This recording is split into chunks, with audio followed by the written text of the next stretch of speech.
Assalamualaikum warahmatullahi wabarakatuh. Selamat siang, salam sejahtera untuk kita semua. Ya, para mahasiswa sekalian, pada kesempatan kali ini ya kita lanjutkan kuliah kita di pertemuan yang ke-6 ya untuk kimia anorganik. Topik kita pada hari ini adalah tentang lanjutan ya dari bentuk molekul ya. Setelah bentuk molekul kita dapatkan, maka bagaimana hubungan ya atau overlap antar orbital ya.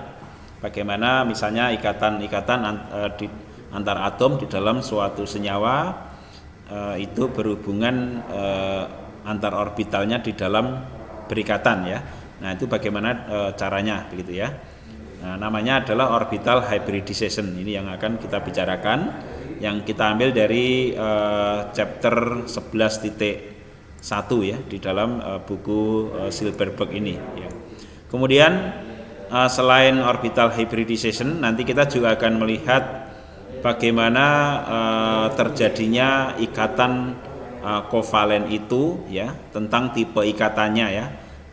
Tipe ikatan dilihat dari bagaimana antar orbital itu berhubungan ya. Nanti ada sigma, ada pi gitu ya. Nah, nanti kita lihat ya. Kemudian kita sudah pelajari di bab 10 yaitu tentang bentuk molekul yang menggunakan teori VSEPR ya. Di mana bentuk molekul itu bisa kita dapatkan ya berdasarkan pada analisis ya dari gaya tolak antar elektron ya.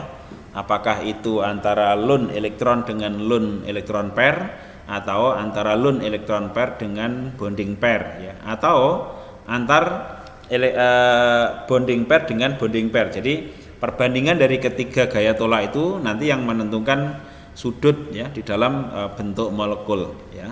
Nah, dari bentuk molekul ini belum bisa menggambarkan bagaimana sifat dari orbital yang berikatan tersebut ya. Maka kalau untuk bisa mendapatkan informasi ya tentang bagaimana behavior dari orbital atom yang berikatan, maka kita harus masuk kepada yang namanya overlapnya atau bercampurnya orbital antar atom ya, seperti itu. Kemudian bentuk molekul itu juga belum bisa menjelaskan tentang magnetic and spectral properties ya dari molekul ya. Hanya mengetahui orbital ya, orbital dan energy level saja kalau kita lihat dari sebelumnya, kajian sebelumnya ya. Oleh karena itu nanti di pertemuan ini ya atau di bab ini kita akan bahas tentang valence bond theory atau VB theory ya. Di mana VB teori ini adalah merupakan lanjutan dari bentuk molekul. Setelah bentuk molekul kita dapatkan, maka bagaimana antar orbital atom itu berinteraksi untuk membentuk ikatan kovalen tersebut ya. Nah, kemudian juga dari VB teori ini juga kita akan pelajari apakah ikatannya itu jenisnya sigma kovalen atau pi bond kovalen ya. Ini ada dua jenis ikatan kovalen ya. Ini yang akan kita pelajari pada chapter ini ya. Baik, kita mulai dari valence bond theory dulu ya. Valence bond theory and orbital hybridization. Nah, kita lihat apa sih sebenarnya ikatan kovalen ya. Ini sebenarnya sudah kita bahas di beberapa pertemuan yang lalu.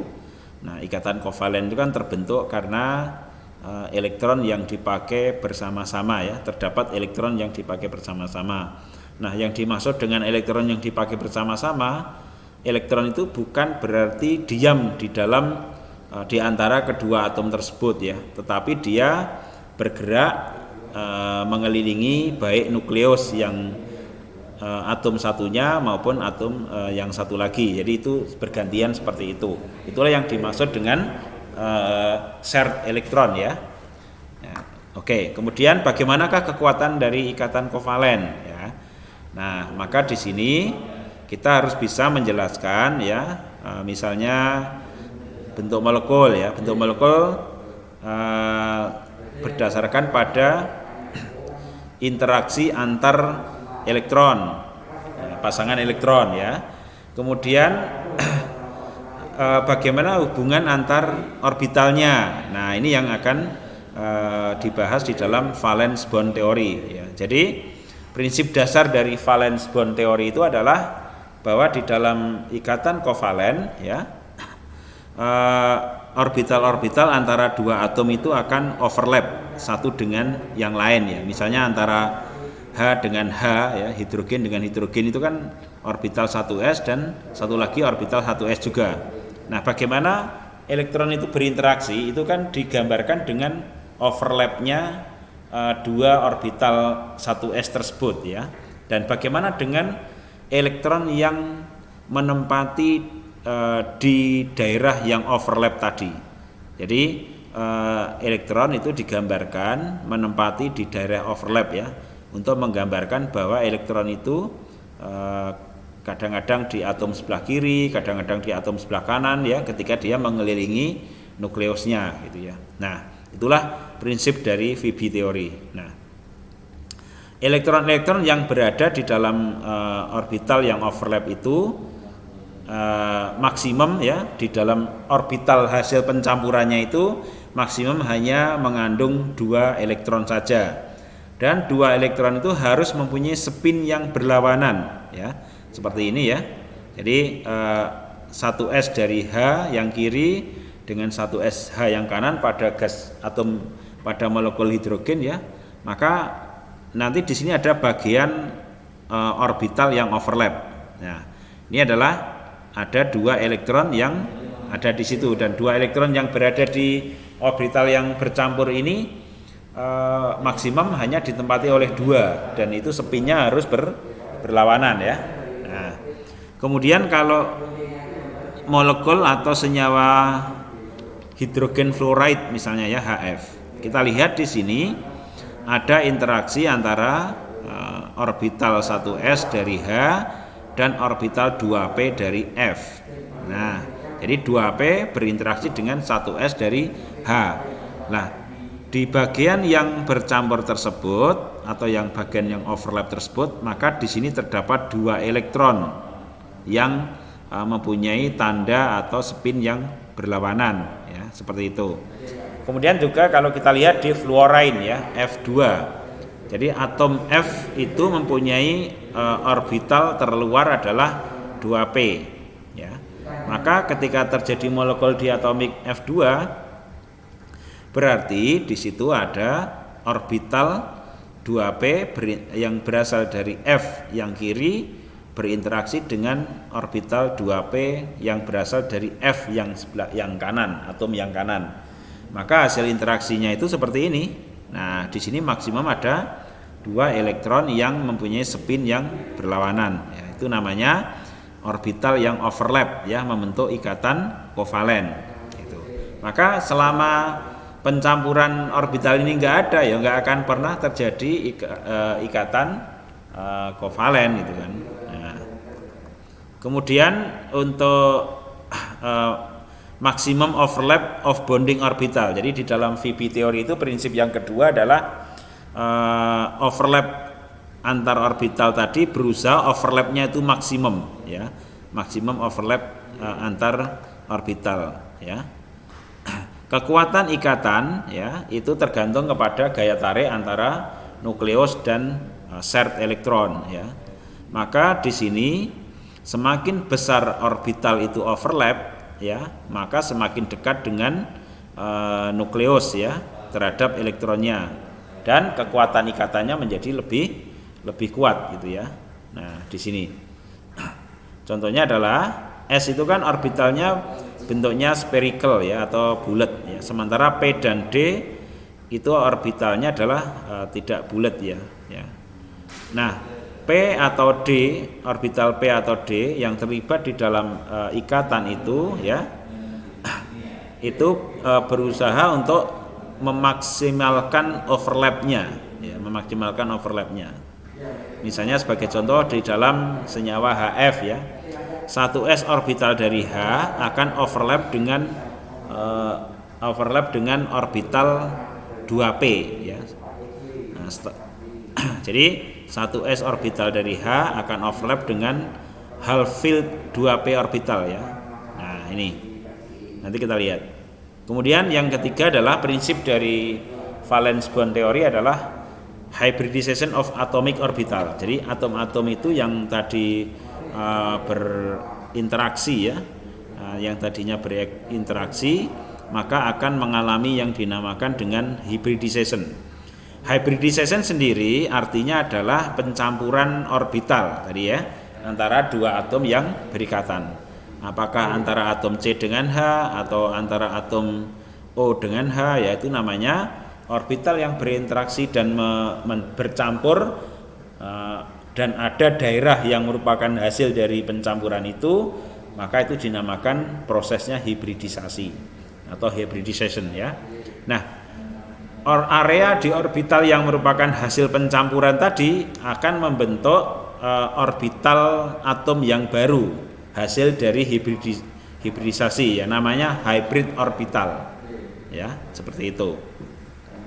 Nanti kita berikan contohnya ya.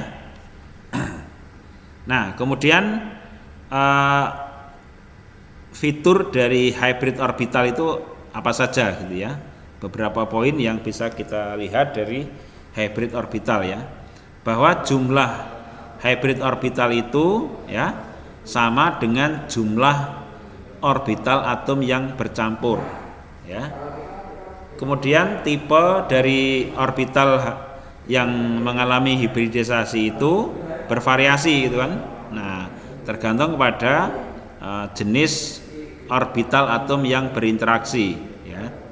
Kemudian bentuk dan orientasi dari hybrid orbital itu ya akan dimaksimalkan ya, akan maksimal overlapnya itu akan dimaksimalkan ya, akan semaksimal mungkin ya dengan orbital atom lain yang terlibat di dalam ikatan tersebut ya. Maka hybridization ini adalah suatu proses di mana orbital-orbital atom itu saling bercampur ya, kemudian akan terbentuk hybrid orbital ya. Hybrid orbital itu adalah orbital baru hasil dari pencampuran tadi yang namanya hybrid orbital ya. Kemudian orbital tersebut akan overlap ya, akan overlap satu dengan yang lain ya, dan elektron akan menempati di daerah yang overlap tersebut, tetapi elektronnya maksimum 2 elektron ya di daerah yang suborbital yang hasil hybridisasi, dan spinnya harus yang berlawanan ya. Nah, nanti dari situ akan membentuk senyawa yang stabil ya. Jadi seperti itu ya. Jadi saya ulang lagi ya, untuk hybridisasi itu adalah proses pencampuran orbital atom ya, orbital-orbital atom ya, yang atom-atom yang berikatan itu gitu ya. Kemudian membentuk orbital baru hasil pencampuran itu yang dinamakan dengan hybrid orbital. Nah, kemudian hasil overlapping itu ya menghasilkan suatu orbital yang hybrid tadi, dan elektron, bagaimana dengan elektronnya? Elektronnya akan berada di dalam daerah yang overlap tadi, maksimal adalah 2 per sub new orbital ya, ditambah dan antara kedua elektron tersebut berlawanan spin ya. Nah, itu membentuk senyawa yang stabil hasil dari hybridization ya. Kemudian apa sih jenis-jenis dari hybrid orbital ya? Ada banyak jenisnya. Yang jenis yang paling sederhana adalah namanya sp hybridization ya, atau hibridisasi sp ya. Kita lihat contohnya ya. Kita lihat contohnya seperti ini ya. Saya langsung saja ke namanya BeCl2 ya. Ada satu senyawa yang namanya BeCl2. Ini ada di gambar 11.2 ya. Bagaimana sp hybrid orbital dari BeCl2 terbentuk ya. Kita lihat isolated Be, ya, Be itu adalah di bagian terluarnya ini ada struktur 2s, ya, ada suborbital 2s yang berisi dua elektron. Nah, urutannya orbital berikutnya setelah 2s adalah 2p. Nah, di mana 2p itu kan ada 3 suborbital, ya. Ini ada Px, Pz dan Pz, ya. Kalau kita kembali ke simulasi Schrödinger. Nah, kecenderungannya karena orbital dari Be ini yang berinteraksi dengan atom yang lain, ya, yang membentuk suatu kovalen tadi adalah orbital 2s. Maka di sini elektronnya ini akan suborbital 2s ini dengan 2p akan bercampur, ya. Di sini akan bercampur seperti ini, ya. Ini akan bercampur antara 2s dan 2p.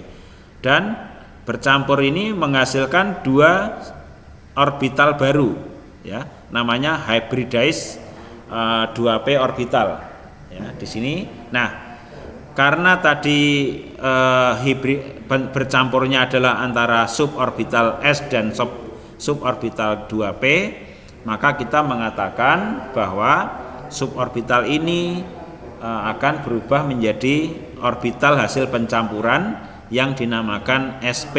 Jadi di sini dihasilkan 2 sp. Karena di sini ada 2 suborbital, maka di sini juga akan menghasilkan 2 suborbital. Nah, suborbital ini adalah suborbital yang baru, ya, bukan s lagi, bukan p lagi gitu, ya. Tetapi sudah merupakan orbital sp. Ini sp, ini sp. Masing-masing adalah memiliki 1 elektron. Nah, tadi ada 2 sisa dari 2px dan 2pz dan 2pz ini. Nanti di sini namanya menjadi unhybridized 2p orbital atau orbital 2p yang tidak mengalami hybridization, ya. Oke. Kalau ini digambarkan, ya, digambarkan dengan seperti ini, ya, simbol dari bentuk molekul, ya. Kita lihat bahwa Cl itu adalah Cl, ya, di sini. Nah, Cl itu adalah mempunyai orbital terluar 3p yang valen elektronnya, ya, atau valen orbitalnya adalah 3p. Nah, orbital 3p dari Cl ini, ya, jadi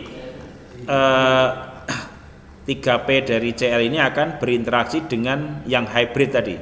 Karena yang hybrid tadi kan ada 1 elektron, berarti nanti masih ada peluang 1 elektron dari partnernya, atom partnernya untuk masuk ke sini.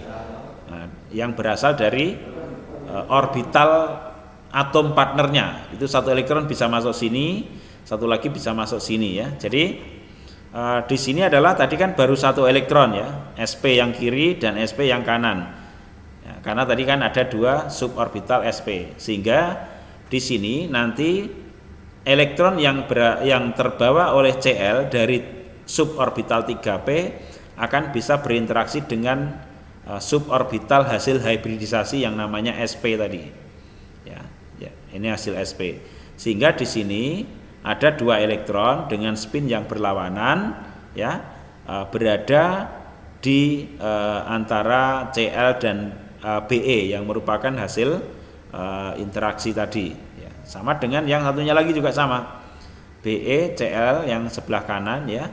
Ini adalah ada daerah yang merupakan overlapnya tadi, ya, antara orbital 3p dari Cl dan orbital sp dari hybridization yang atom pusatnya Be, ya, di sini.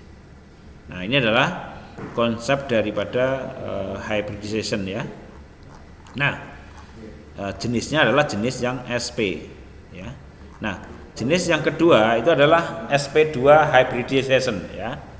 Nah, yang kedua ini adalah sp2 hybridization, ya. Nah, di sini ada highlight tentang placement of lone pair. Jadi kalau ada sisa elektron, ya, namanya sisa lone pair, ya. Nah, bagaimana penempatannya, ya? Maka di sini lone pair fill one of the 3 sp2 orbital. Jadi lone pairnya adalah mengisi di daerah orbital sp2 yang dari ketiga tersebut. Nanti kita lihat contohnya ya.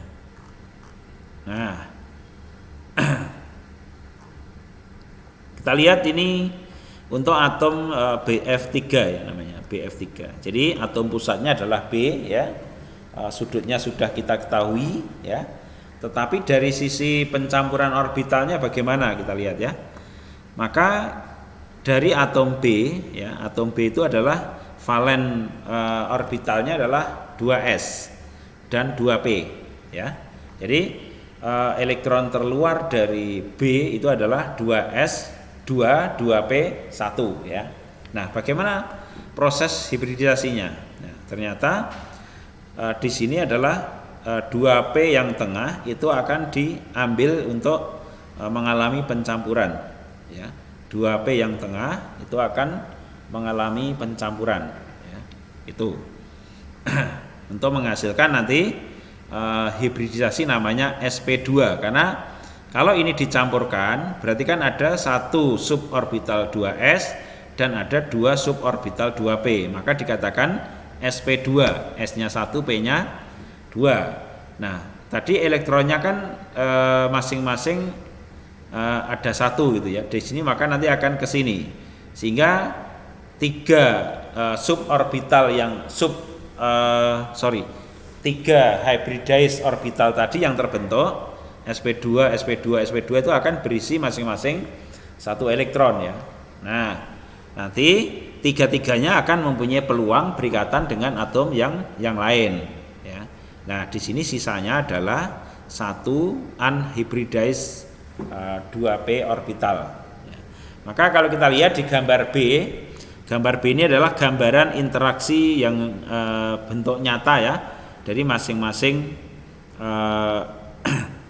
bentuk molekulnya. Misalnya di sini B itu mengalami hibridisasi yaitu sp2, maka di sini akan terbentuk 3 yang kosong, masing-masing baru satu elektron. Nah, berarti masing-masing satu elektron dari sp2 ini nanti akan bisa berinteraksi dengan atom yang lain ya, yang misalnya F ya. F itu adalah orbital terluarnya 2p ya. Maka elektron yang baik dari F maupun dari sp2 itu akan berinteraksi dan menempati di daerah overlap ya antara F dengan B di sini ya. Kalau yang ini di sini, kalau ini di sini ya.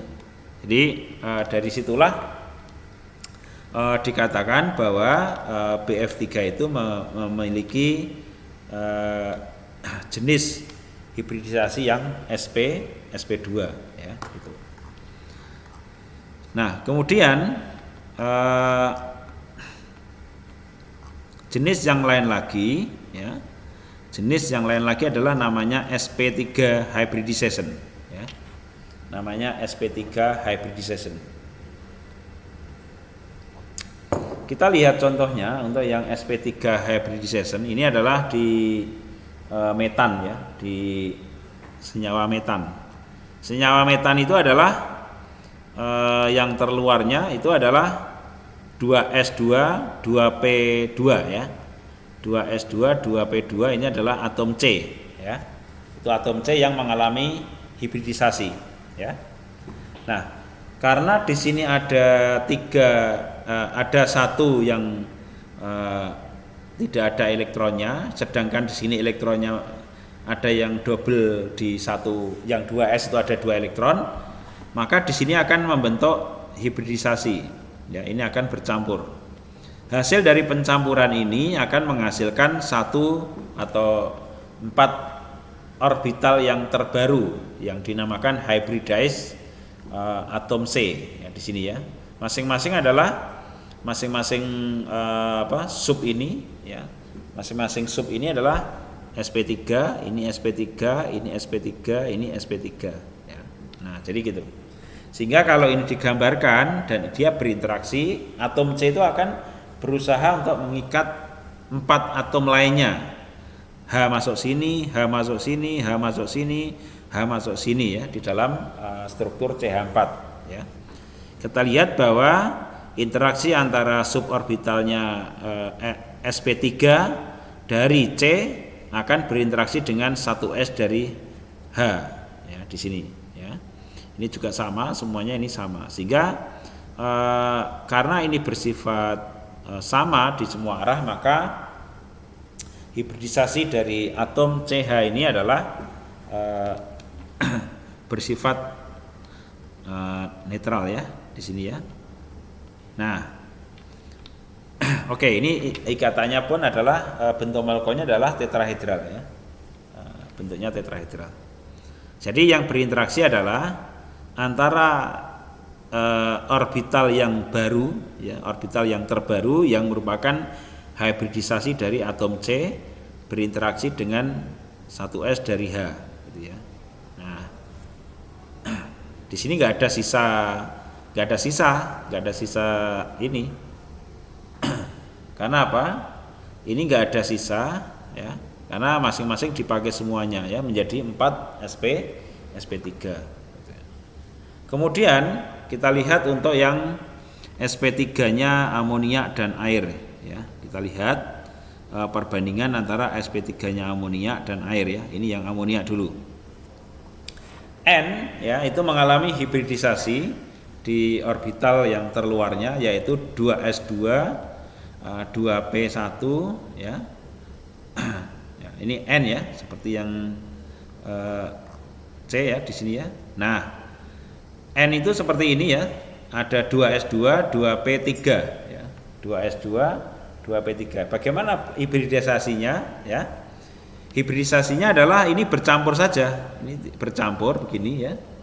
Ini bercampur antara 2s yang berisi 2 elektron bercampur dengan 3 suborbital 2p yang masing-masing sudah memiliki elektron separuh ya, atau 1 ya. Akibatnya apa? Nanti akan ada 4 suborbital baru hasil dari hibridisasi yang namanya sp3 ya. Ini sp3, ini sp3, ini sp3. Nah, bagi yang sudah full tadi berisi 2 elektron, maka dia tidak akan berikatan dengan yang lain ya. Tidak akan berikatan dengan yang lain karena di sini sudah double. Nah, tapi yang 3 lainnya ini memberikan peluang untuk atom lain berikatan di sini, berikatan di sini, berikatan di sini gitu ya. Nah, sehingga kalau kita lihat di gambarnya ya, hybridized orbital sp3 yang dimiliki amonia itu adalah terdiri dari 3 ya, terdiri dari ada 1, 2, 3 ditambah 1 yang sp3 tetapi yang lone pair, karena di sini sudah mengandung 2 elektron. Jadi di sini lone pair, yang ini berikatan, yang ini berikatan, dan yang ini juga berikatan. Oke, kemudian bagaimana dengan H2O? H2O itu kan mempunyai 2 lone pair ya. Bagaimana ceritanya gitu ya? Maka kita lihat atom O ya.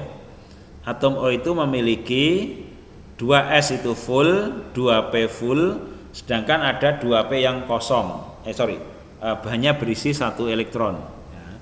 Masing-masing berisi 1 elektron. Maka kalau ini semuanya bercampur ya, atau hybridized, maka akan dihasilkan ada 2 suborbital yang sudah full ya, mengandung 2 elektron masing-masing. Nah, ini yang dinamakan lone pair ya, ini lone pair. Sedangkan ada 2 lagi yang isinya elektron adalah 1 ya, masing-masing 1. Maka itulah yang dinamakan bonding elektron, di mana di sini memberi peluang untuk atom yang lain berikatan dengan atom oksigen ini gitu ya. Maka di sini akan ada untuk air, di sini terdapat 2 lone pair ya, di mana tadi udah kita bahas ya, bahwa lone pair dengan lone pair itu mempunyai gaya tolak yang paling kuat ya, dibandingkan dengan antara lone pair dengan yang bonding pair ya. Ini paling kuat. Tapi antara lone pair dengan bonding pair ini tidak begitu besar ya kalau dibandingkan dengan lone pair dengan lone pair. Paling kecil lagi adalah antara HO dengan OH ya. Jadi ini interaksinya adalah mudah ya. Kemudian ada lagi yang namanya sp3d hybridization ya. sp3d hybridization ya. Kita lihat contohnya. Apa sih yang masuk dalam sp3 hybridization? Di sini adalah Anda lihat di gambar 11.6 ya. Di sini sp3d hybrid orbital untuk PCl5 ya. PCl5 ya. Jadi kalau kita lihat jumlah elektronnya tadi ini enggak karena Cl-nya 5 ya, P-nya itu kan menjadi over extended ya, kemarin expanded valence shell itu namanya ya. Itu adalah expanded valence shell ya. Oke. Sehingga di sini P akan mengalami hibridisasi ya. Kita gambarkan dulu yang P yang mengalami pencampuran ya. P itu mengandung elektron 3s-nya 2, 3p-nya 1, 3p yang kedua 1, 3p 1 ya. Nah, ini kalau bercampur ya dengan misalnya 3D yang pertama ya. Ini ada 3s, 3p, kemudian di sini ada 3D. Bagaimana hasil pencampurannya? Hasil pencampurannya adalah ya, maka ini yang elektron yang satu pindah ke 3D ya, sehingga kita akan dapatkan yang namanya hybridized P atom atau atom P yang terhibridisasi dengan mengandung 5 sp3d untuk sifat ya, sifat daripada hybridized orbitalnya ya. Jadi ada 3 ya di sini ya, karena ditambah satu lagi sehingga nanti di sini 111 gini, maka kita bisa memastikan bahwa di atom P ini mengandung 5 elektron ya, atau 5 suborbital yang bisa berinteraksi dengan senyawa lainnya yang untuk membentuk ikatan. Karena elektronnya itu belum penuh 2 ya, di sini baru ada 1, maka di sini sangat menjadi reaktif ya. Senyawa ini akan menjadi reaktif ya. Menjadi reaktif untuk bisa berikatan dengan atom Cl-nya. Ya, oke. Nah, kemudian berikutnya adalah sp3d2 hybridization ya. Ini lihat nanti yang contoh yang lain, ini adalah SF6 ya. Nah, kita lihat ya. Nah, sama dengan yang tadi dengan cara yang sama ya, sp3d ya. sp3d2 itu dapat dilihat di gambar 11.7 ya. S ya mempunyai susunan elektron yang terluar 3s2, 3p2, 3p1, 3p1 ya. Nah, bagaimana hibridisasinya? Nah, di sini mengalami hibridisasi dengan 2,3D ya, 2,3D ya. Di sini karena di sini ada 2 elektron kan, berarti nanti di sini butuh 2 lagi. Karena yang mula-mula ini juga akan menjadi hybridized suborbital gitu ya. Nah, maka di sini akan membentuk 6 buah sp3d2 ya, 6 buah sp3d2. Anda lihat di sini bahwa S ya akan mengikat 6 ya, karena kalau di sini ada 6 yang setengah berisi elektron ya, maka dia ada 6 peluang untuk berikatan dengan yang lain. Itu adalah sp3d2. Di gambar atau di tabel 11.1 Anda bisa melihat ya. Anda bisa lihat masing-masing ya dari bentuk molekulnya ya, bentuk molekul linier ya.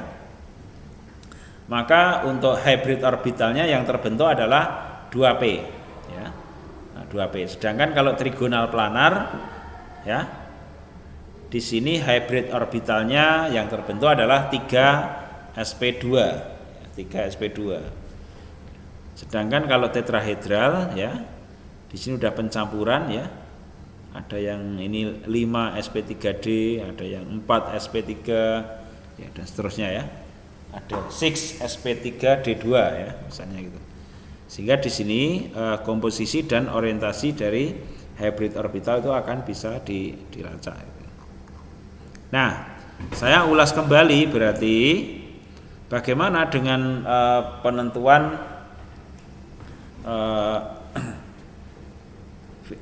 valence bond teori ini ya. Bagaimana dengan penentuan valence bond teori atau dasarnya dari valence bond ya. Caranya adalah sebenarnya kalau dirunut dari awal ya dimulai dari molekular formula ya. Jadi sama dengan yang kita pelajari di pertemuan yang lalu ya, membentuk Lewis structure dulu ya, analisis perhitungan elektron yang dipakai berikatan sehingga nanti bisa ketahuan Lewis structure-nya seperti apa. Kalau Lewis structure-nya sudah dapat, maka tinggal ditentukan bentuk molekulnya ya. Tinggal ditentukan bentuk molekulnya. Nah, kalau bentuk molekulnya sudah dapat, maka langkah selanjutnya berdasarkan pada tabel 11.1 itu bisa menjadi hybrid orbital gitu ya. Tentunya dengan beberapa aspek modifikasi ya. Nah, ini adalah valence bond teori ya. Nah, nanti silakan dipelajari yang lain. Nah, apa sih kelemahannya dari konsep hybridization ini? Ternyata ada kelemahannya juga ya. Jadi teori ini tidak konsisten ya di dalam temuan-temuan yang lain ya. Misalnya ini ya, HSH ya, HSH di sini ya. Nah, di sini namanya hybridization does not apply, jadi tidak bisa di globalkan bahwa semuanya itu seperti itu gitu kan. Nah, maka kalau kita lihat dari Lewis structure-nya dan bond angle-nya dari HSH atau H2S ya, maka seperti ini kan.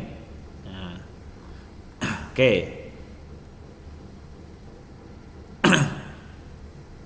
Kemudian yang d orbital ya, d orbital hybridization is less important. Jadi hibridisasi untuk orbital yang di 2D itu tidak begitu signifikan ya. Jadi tidak signifikan ya. Oke, itu adalah bagaimana kita beberapa contoh ketika atom-atom itu berikatan membentuk ikatan kovalen. Nah, bagaimana dengan interaksi antar suborbitalnya? Ada yang 1s atau 2s dengan 2p, ada yang 1s dengan yang lain. Nah, di sini adalah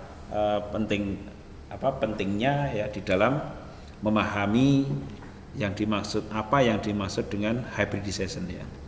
Gitu. Dan hybridization ini juga menunjukkan seberapa besar suatu atom itu akan berikatan dengan yang lain ya, atau suatu senyawa itu akan berikatan dengan yang lain ya. Misalnya H2O tadi ya, gitu kan.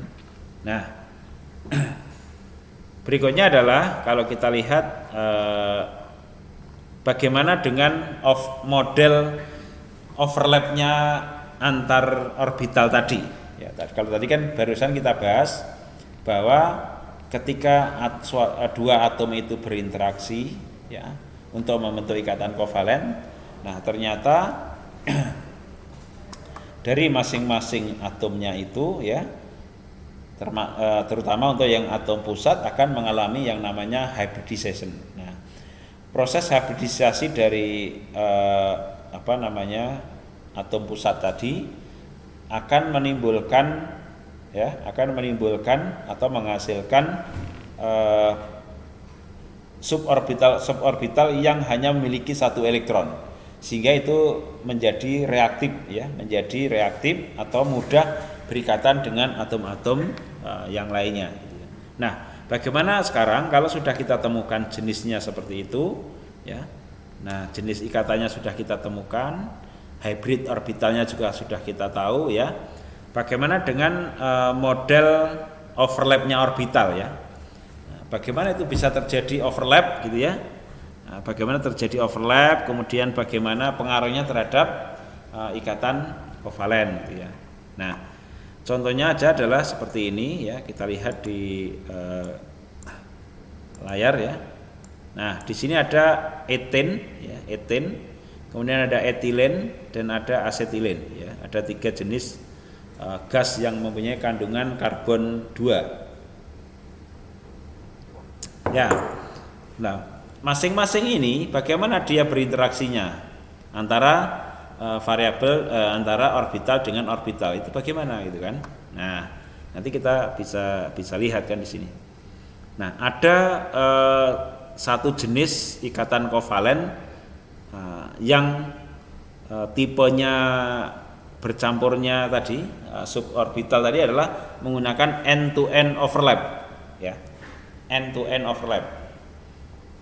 Nah, kalau kita membentuk end-to-end overlap atau ujung terhadap ujung, overlapnya itu adalah ujung terhadap ujung, maka itu akan membentuk yang dinamakan dengan sigma bond ya. Jadi nanti yang lain adalah namanya pi bond. Kalau yang ini adalah namanya sigma bond ya. Jadi C dengan C di dalam ethene ya, itu akan overlap ujung dengan ujung ya. Ujung dari sp3 dengan ujung sp3 yang lain. Ya, ini sp3, ini sp3 yang lain akan berinteraksi ya. Nah, itu namanya interaksi antara ujung dengan ujung atau sigma ya. Di mana bentuk ikatan bentuk jenis overlap yang sigma ini ya akan mempunyai elektron density yang paling besar ya sepanjang dari ikatan itu ya. Gitu. Jadi elektron-elektron itu akan paling sering berada di sini di end-to-end overlap ini gitu ya. Nah, jadi kalau digambarkan seperti ini ya. Digambarkan seperti ini ya. Di sini adalah C yang kiri, CH3, ini CH3 yang kanan. Ya, nanti overlapnya adalah antara elektron yang sp3 ini dengan sp3 ini. Kan ini ada dua elektron yang berada di sini ya, yang dipakai bersama-sama tadi membentuk ikatan tunggal. Maka jenisnya kalau yang seperti ini adalah namanya sigma, karena ini dari ujung ke ujung gitu ya. Nah, kemudian yang lain lagi yang namanya ikatannya adalah pi ya, pi bond. Ya, kalau yang pi bagaimana? Ya, pi itu adalah tidak ujung ke ujung ya, tidak ujung ke ujung tapi dari samping, gitu ya. Kalau yang pi itu adalah dari samping ke samping, itu namanya side to side. Jadi side to side ya, side to side di sini akan membentuk interaksinya yang samping. Interaksi yang samping ini, kalau yang sigma tadi kan membentuk ini ya, antara C dengan C langsung. Sementara untuk yang satunya lagi, kalau misalnya ini ada double bond, maka yang satunya adalah menggunakan pi ya. Di sini pi bond. Ya. Ini karena ini bukan ujung ke ujung ya, tapi side to side, samping ke samping. Nanti di sini juga akan membentuk single bond, yaitu ketika ikatannya tadi C24, di sini ada double bond kan. Nah, salah satu adalah menggunakan pi, satu lagi adalah menggunakan sigma. Ini yang pi, ini yang sigma. Sekarang kalau yang asetilen itu kan mengandung 3 triple bond ya. Triple bond itu berarti yang setengah itu adalah end to end atau dia itu adalah sigma, jenis ikatannya sigma. Sementara yang satu lagi adalah pi ya, interaksi samping ya, side to side. Itu membentuk satu ikatan, samping satunya lagi juga satu ikatan. Maka di sini mengandung 2 pi bond dan satu sigma bond, yaitu untuk yang asetilen. Jadi seperti itu ya, bagaimana tipe suatu senyawa itu berikatan kovalen. Ternyata ada yang sigma, ada yang pi, seperti itu ya. Ini adalah namanya overlapnya orbital menggunakan pola orbital hybridization, ditambah lagi dengan jenis ya, jenis ikatannya adalah sigma atau pi ya. Makanya kalau kita lihat contoh yang lain lagi, ini asetilen ya, seperti ini. Asetilen itu contohnya seperti ini ya. Jadi di sini adalah sigma, ini adalah end to end. Sementara ada 2P lagi yang berinteraksi seperti ini. Ini berinteraksi dengan ini, tapi lewatnya bukan lewat tengah. Nah, lewat samping, maka ini membentuk ikatannya adalah pi.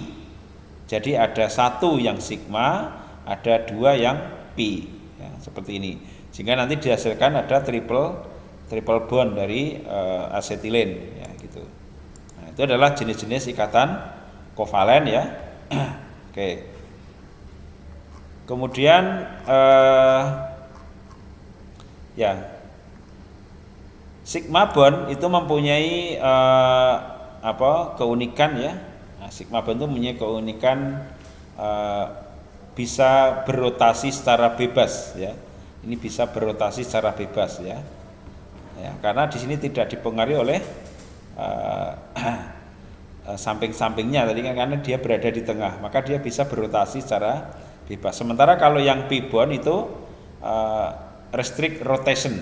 Jadi karena dia berada di samping, jadi dia tidak berotasi, tapi sebenarnya dia tidak berotasi dia karena dia di samping. Kalau tengah kan ketika dia berotasi kan tidak pengaruh gitu ya, bentuknya tidak berubah gitu. Nah, itu adalah kira-kira yang bisa kita pelajari di pertemuan yang ke-6 ini ya, tentang orbital hybridization dan jenis-jenis bagaimana terbentuknya ikatan kovalen ya. Ada yang sigma, ada yang pi seperti ini ya. Kalau Anda lihat di contoh ini senyawa yang lain lagi di sini ya. Ada senyawa yang lain lagi. Nah, bagaimana masing-masing ini? Nah, ternyata seperti ini bentuknya. Nah, ini sigma bond ya. Nah, C dengan C ini sigma bond, ini sigma bond, ini sigma bond ya. Nanti dapat Anda lihat di contoh ini ya. Saya kira itu ya untuk pertemuan yang ke-6 kita bicarakan yang tentang orbital hybridization berdasarkan pada valence bond teori ya. Terima kasih atas perhatiannya. Jika ada pertanyaan silahkan di chat ya di Microsoft Teams ya. Terima kasih. Assalamualaikum warahmatullahi wabarakatuh.